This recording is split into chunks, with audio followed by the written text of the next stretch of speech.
Ora, a serpente era o mais astuto de todos os animais selvagens que o Senhor Deus tinha feito. Então aqui tinha uma serpente. Aí já acho que começou... Vai, que terminei. Porque eu tenho algumas perguntas sobre essa serpente, mas continua aí. Muito obrigado, viu? Muito obrigado por me permitir continuar. Não, continue. E ela perguntou à mulher, foi isto mesmo que Deus disse? Não comam de nenhum fruto das árvores do jardim? Respondeu a mulher à serpente, podemos comer do fruto das árvores do jardim. Mas Deus disse, não comam do fruto da árvore que está no meio do jardim, nem toquem nele, do contrário vocês morrerão. Disse a serpente à mulher, certamente não morrerão.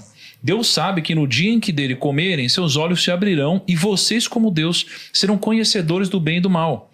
Quando a mulher viu que a árvore parecia agradável ao paladar, era atraente aos olhos e, além disso, desejável para dela se obter discernimento, tomou do seu fruto, comeu e deu a seu marido, que comeu também. Os olhos dos dois se abriram e perceberam que estavam nus. Então juntaram folhas de figueira para cobrir-se. Ouvindo o homem e sua mulher os passos do Senhor, Deus, que andava pelo jardim quando soprava a brisa do dia, esconderam-se da presença do Senhor Deus entre as árvores do jardim. Mas o Senhor Deus chamou o homem perguntando, onde está você? E ele respondeu, ouvi teus passos no jardim e fiquei com medo, porque estava nu, por isso me escondi. E Deus perguntou, quem lhe disse que você estava nu? Você comeu do fruto da árvore da qual lhe proibi comer? E aí disse o homem, foi a mulher que me deste por companheira, que me deu do fruto da árvore e eu comi. O Senhor Deus perguntou então à mulher, que foi que você fez? Respondeu a mulher, a serpente me enganou e eu comi. Então o Senhor Deus declarou à serpente, uma vez que você fez isso, maldita é você entre todos os rebanhos domésticos e entre todos os animais selvagens. Sobre o seu ventre você rastejará, e pó comerá todos os dias da sua vida. Porém, inimizade entre você e a mulher, entre a sua descendência e o descendente dela. Este lhe ferirá a cabeça e você lhe ferirá o calcanhar. À mulher ele declarou, multiplicarei grandemente o seu sofrimento na gravidez. Com sofrimento você dará luz a filhos. Seu desejo será para o seu marido e ele a dominará. E ao homem declarou, visto que você deu ouvidos à sua mulher e comeu do fruto da árvore, da qual eu lhe ordenara que não comesse, maldita é a terra por sua causa. Com sofrimento você se alimentará dela todos os dias da sua vida. Ela lhe dará espinhos e ervas daninhas, e você terá que alimentar-se das plantas do campo. Com o suor do seu rosto você comerá o seu pão, até que volte à terra, visto que dela foi tirado, porque você é pó, e ao pó voltará. E aí, só terminando aqui o capítulo, Adão deu à sua mulher o nome de Eva, ou seja, não tinha dado até então. Adão deu à sua mulher o nome de Eva, pois ela seria a mãe de toda a humanidade. O Senhor Deus fez roupas de pele e com elas vestiu Adão e sua mulher. Então disse o Senhor Deus, agora o homem se tornou como um de nós, conhecendo o bem e o mal. Não se deve, pois, permitir que ele tome também do fruto da árvore da vida e o coma e viva para sempre. Por isso, o Senhor Deus o mandou embora do jardim do Éden, para cultivar o solo do qual fora tirado. Depois de expulsar o homem, colocou a leste do jardim do Éden querubins e uma espada flamejante que se movia, guardando o caminho para a árvore da vida. Ou seja, veio a serpente. A serpente convenceu a mulher a fazer algo que Deus pediu para não fazer, comeu o fruto proibido. Aí Deus veio e botou na chincha, falou, peraí, o que aconteceu? Né? Aí o cara comeu. Adão comeu. Já culpou a mulher. Já. Ainda bem que não foi o Adão que deu a fruta, ele ia estar ouvindo até hoje. Ele ia estar ouvindo até hoje. 6.000 anos depois ele ia estar ouvindo. Tá vendo? Aquela vez que você comeu a fruta, não sei o quê, desgraçou a terra inteira. Deus veio cobrar Adão. Aí Adão, opa, não, foi a mulher que me convenceu. Aí a mulher, não, foi a cobra que me enganou. Ninguém é culpado. Aí veio Deus e falou, a cobra, você vai acontecer isso, a mulher agora vai ter que parir, vai sofrer, vai doer pra caramba e o homem vai te dominar. Pro homem você vai ter que trabalhar e suar. Aí depois disso, eles tiveram que ir trabalhar. Ele foi até bonzinho, assim, sair, deu roupa ainda. Falou assim, tó essa mala de roupa aqui e vai embora da minha casa. Eles eram inocentes, digamos assim. Então, assim, eles eram nus e não viam maldade. Assim que comeram, meu Deus, eu tô nu, etc e tal. Então, assim, muitas coisas mudaram, né? Mas dali eles cometeram esse erro, entre aspas, de ter comido o fruto. O negócio inteiro ruiu por causa de uma companhia ruim. inteiro, assim, tava lindo, maravilhoso, soprou, céu magnífico, então, animais. Aqui, tem cara. Tipo companhia assim, ruim, ruiu tudo daí pra frente. Mas quem acompanhou isso? A cobra? Mas vou te perguntar, se o Éden era perfeito, eu tinha falar que tava a cobra lá. Isso que eu ia falar. Porque ela falava. Ela tinha outro parceiro, porque não era parzinho? Cadê o outro? Quem era a cobra? Era o diabo que tava lá? Como assim, entendeu? Então vamos lá. Vamos por partes. Não podia ter deixado isso acontecer. Entendemos é que a serpente foi um instrumento usado pelo diabo. Não necessariamente era o diabo. Não era o diabo, um instrumento usado por ele. Você sabe que a Bíblia, às vezes, cria uma identidade literária entre o diabo e aquele que o usa. Como também entre Deus e aquele que o usa. Por exemplo, quando Deus falou para Moisés, para mandar uma mensagem para Faraó, Deus falou para Moisés assim: Moisés, você será como Deus para Faraó. Não é que Deus estava divinizando Moisés, não. É porque você vai falar em meu nome. Tanto é que a palavra profeta, em grego, profemi, significa aquele que fala no lugar de. É como se você falasse assim: não, fulano, tá aqui ó, um bilhete, pode ir lá em meu nome e fala lá assim: olha, o Tiago tá pedindo isso aqui. Pode vai lá buscar, fala, o Tiago tá pedindo para trazer aquela coisa para cá. Quando a pessoa chega lá em seu nome e com seu bilhete, é como se você tivesse ido lá. Sim. Mesmo que ninguém vai barrar, ele vai chegar e tudo mais. Então, quando Deus usa alguém, é como se fosse o próprio Deus falando. Quando o diabo também usa, é o próprio diabo falando.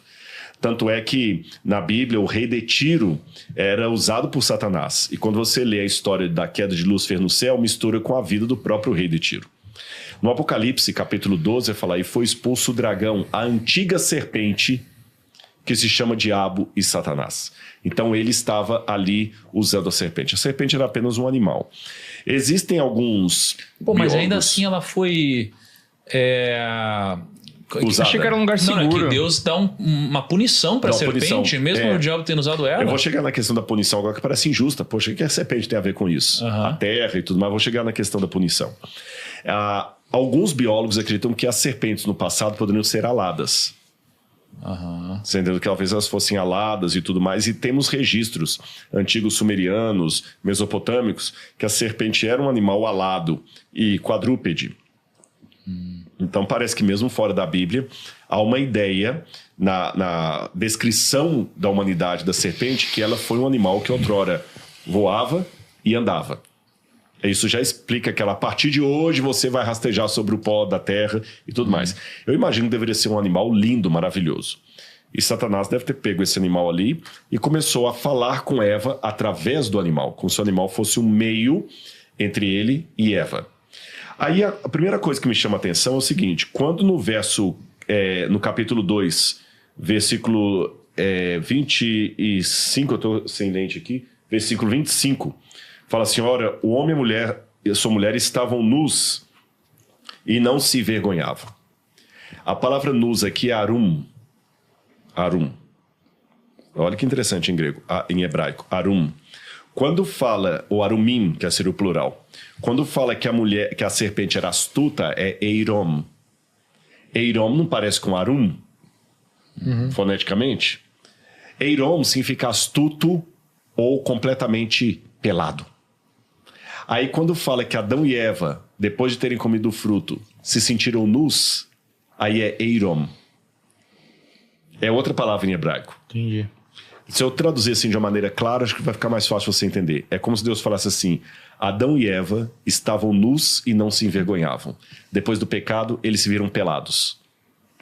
Nu e pelado parece que tem uma diferença. Você fala assim: o nu artístico, você imagina uma coisa. Pelado, você imagina outra coisa. Pelado traz uma ideia de vergonha. Ele ficou pelado. Você não fala assim, ele ficou nu em praça pública. Você fala, ficou nu é porque o cara quis ficar. Ele ficou pelado, parece que alguém tirou a roupa dele e ficou envergonhando ali. Então olha que diferença da nudez de Deus, que é a nudez da inocência, para o pelado do pecado. Esse é o primeiro ponto. Segundo, quando a serpente foi falar com Eva já tinha cometido alguns erros. Primeiro, que Deus falou com Adão e Eva que eles ficassem juntos. A mulher, de algum momento, separou do homem e foi sozinha. Aí eu fico imaginando, as entrelinhas da Bíblia me permitem essa imaginação. O que levou Eva àquela árvore lá? Não foi comer o fruto. Não foi comer o fruto. Porque ela não chegou lá de recado e já pegou o fruto e comeu. Ela ficou ali, parada, a ponto de abrir o diálogo com a serpente. Então a primeira coisa que a gente tem que tomar cuidado com as coisas erradas é fuja do terreno da tentação. Não, e aí você tem o sentido do casal andar junto, né? O casal junto, um dá força ao outro. Sim. Tava lá. Porque cada um tem a sua área de cada um tem a sua área e um apoia o outro. Tá, é bíblico isso. Ela foi sozinha. Olha que ela não foi com a intenção de comer a fruta. Senão ela já tinha chegado lá calada e pegado ela. Ela ficou ali demorando, tanto é que a serpente apareceu e começou a dialogar com ela.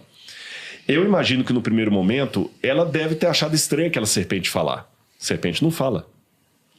Mas aquela falava. Aí a serpente faz uma pergunta para ela de maneira trocada. Não é assim que disse Deus: de nenhuma árvore do jardim vocês podem comer? Não foi isso que Deus disse. Olha o problema da falácia. A falácia é uma mentira que parece ser verdade. Pega uma coisa que você falou e muda só o tom. Sabe aquela história do Boccaccio que ele escreveu na parede assim: matar o rei não é pecado. Aí quando o rei foi lá procurar, ele falou: não foi isso que eu escrevi, matar o rei não é pecado. Eu falei: matar o rei? Não, é pecado. Então, quer dizer, o tom que você coloca, uma vírgula que você tira, e hoje na era dos recortes, dos shorts, que as pessoas ficam pegando cortes, e às vezes de maneira... Não falando no corte que a gente faz aqui e coloca, não, tô falando aquele hater, que às vezes pega um corte de 2 horas, ele pega você falando uma coisa, olha que bobagem que o Lucão falou, olha que bobagem foi dita aqui, olha como é que um cara pode falar isso aqui, olha. Às vezes está falando lá de uma coisa...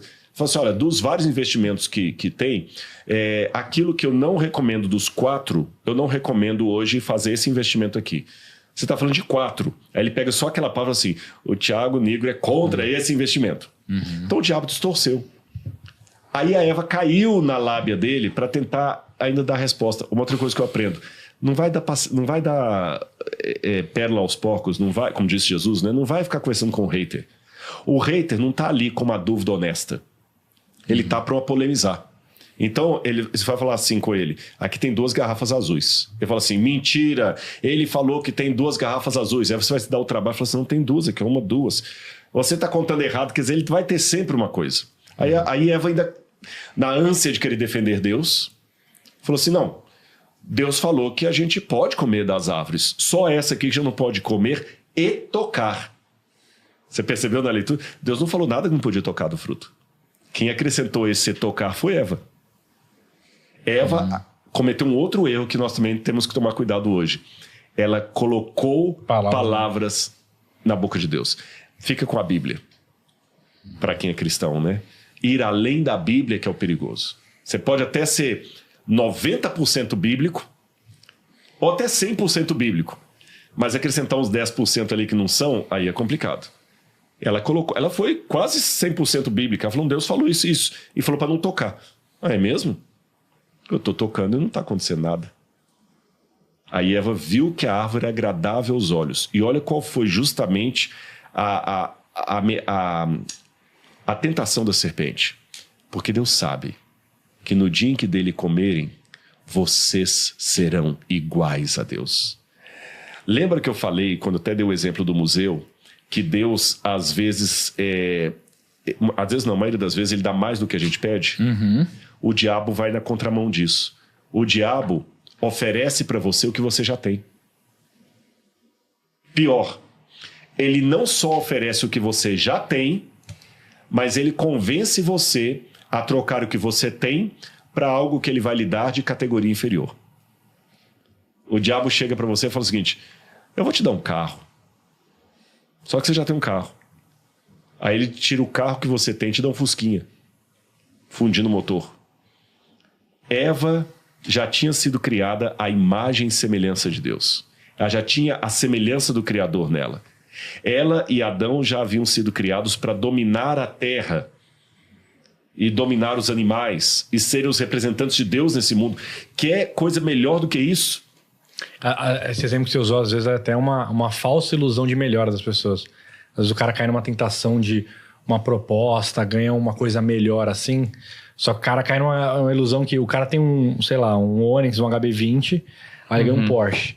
Aí ele descobre que ele não consegue pagar o IPVA do Porsche, Exatamente. ele não consegue arrumar o Porsche.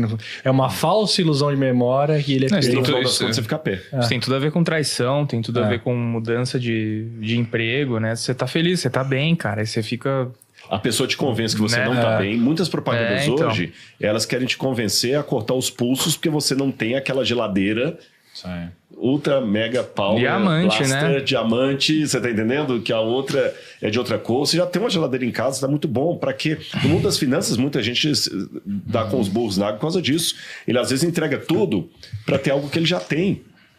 Ela tinha sido criada em imagem e semelhança de Deus, gente. Ela tinha um domínio. Deus tinha atributos comunicáveis que ele passou para ela. Como é que o diabo agora vai falar, vocês vão ser iguais a Deus? Ela pegou do fruto e comeu. Agora é interessante que Tiago fala na Bíblia que Eva foi enganada. Adão não. Isso é uma coisa interessante. Adão não foi enganado. Quando eu li isso no Novo Testamento, eu falei assim, peraí, mas... No Novo Testamento? Isso? Quer ver? Eu vou pegar aqui a passagem. Olha... Porque primeiro foi formado Adão, depois Eva. E Adão não foi iludido, mas a mulher, sendo enganada, caiu em transgressão. Caramba, cara. Agora que vocês veem o grande problema. Se Adão não foi iludido, porque Eva ainda podia falar, poxa, mas ela foi enganada, Deus podia ter uma misericórdia dela. Mas Adão comeu do fruto consciente do que ele estava fazendo. Aí, a partir disso, a pergunta que eu volto para o Gênesis é, por que ele comeu do fruto? Raciocina comigo. Quando ela comeu do fruto proibido, automaticamente ela deve ter sentido a sensação de nudez, de pelada, que eu falei, de vazio, de ausência de Deus, de angústia, tudo aquilo que ela nunca nem imaginava o que era, ela começou a sentir como fruto da transgressão. E Adão não. Adão percebeu. Será que ele comeu por amor? Bingo. Porque ela ia ser expulsa, ela sofrer e tipo assim, cara... Não posso abandoná-la nesse momento, né? Eu prefiro amargar a consequência com ela a perdê-la. E aqui vem uma outra lição de relacionamento muito forte. Por mais lindo, por mais aplaudível que seja o casamento, nem ele pode estar acima de Deus na nossa vida. Nem a relação pai e filho. Qualquer coisa ou pessoa que nós coloquemos acima de Deus, vai dar problema para nós. Até as virtudes. Se eu colocar a igreja acima de Deus, eu estou em pecado. Se eu colocar a minha esposa acima de Deus, eu estou em pecado. Se eu colocar meu filho, eu estou em pecado. Se eu colocar meus pais, eu estou em pecado.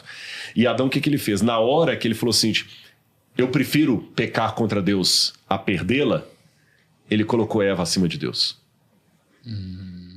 E a consequência imediata já veio.